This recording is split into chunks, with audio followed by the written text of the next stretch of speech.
അപ്പോൾ ശബരിമലയിൽ സ്വർണ്ണക്കൊള്ള വലിയ രാഷ്ട്രീയ വിഷയമാക്കാൻ UDF ആലോചിക്കുകയാണ്. ഡീലിനേക്കാൾ കുറച്ചുകൂടി ഗുണം ചെയ്യുക ശബരിമല സ്വർണ്ണക്കൊള്ളയാണ് എന്നുള്ളതാണ് UDF ക്യാമ്പിന്റെ ഒരു വിലയിരുത്തൽ. കെ മുരളീധരൻ ഇന്ന് നമ്മളോട് സംസാരിച്ചിട്ടുണ്ട്. നമുക്കൊന്ന് കേട്ടിട്ട് വരാം. മറ്റ് വിഷയങ്ങളെക്കാൾ കൂടുതൽ അതിന് തന്നെയാണ് ഞങ്ങൾ പ്രാധാന്യം കൊടുക്കുന്നത്.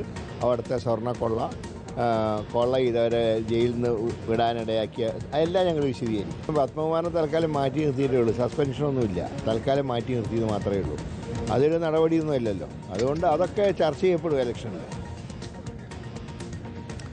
നമുക്കിപ്പം റോഷി പാലുണ്ട്. റോഷി, അപ്പോ ഡീലിനേക്കാൾ കുറച്ചുകൂടി പ്രാധാന്യമുള്ളത് ശബരിമല സ്വർണ്ണക്കൊള്ളയാണ് എന്നുള്ളതാണ് UDFന്റെ ക്യാമ്പിന്റെ വിലയിരുത്തൽ. അപ്പോൾ ഡീൽ ആരോപണത്തിനോടൊപ്പം ശബരിമല സ്വർണ്ണക്കൊള്ളയും പ്രധാനപ്പെട്ട പ്രചരണ വിഷയമാക്കാനാണോ പോറ്റിയെ കേറ്റിയെ പാട്ട് വീണ്ടും ഇറങ്ങുമോ റോഷി?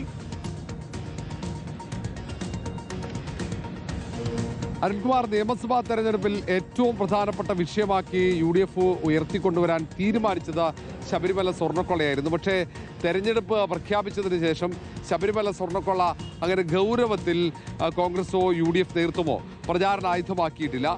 ഡീൽ ആരോപണം അത് ശക്തമായി ഉയർത്തിക്കൊണ്ടുവരാൻ ശ്രമിച്ചു. പക്ഷേ പിന്നീട് കോൺഗ്രസ് നേതൃത്വം വിലയിരുത്തുമ്പോൾ ഡീൽ ആരോപണത്തെക്കാൾ കൂടുതൽ കേരളം ചർച്ച ചെയ്യപ്പെടേണ്ട വിഷയം അത് ശബരിമലയിലെ സ്വർണ്ണക്കൊള്ളയാണ്. അതിൽ കേസ് അട്ടിമറിച്ചു എന്ന ആരോപണം ഉയർത്തണം.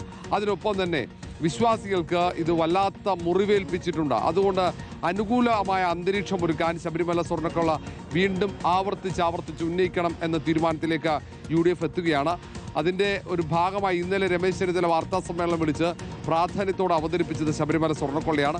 ഇനി അങ്ങോട്ട് പ്രചാരണ ദിവസങ്ങളിലൊക്കെ വീണ്ടും ഈ പോറ്റിയെ കേറ്റിയെ എന്ന പാട്ട് പാടിക്കൊണ്ട് ശബരിമല വിഷയം ചർച്ചയാക്കാനുള്ള ശ്രമം UDFന്റെ ഭാഗത്തുനിന്നുണ്ടാകും. അരുൺകുമാർ.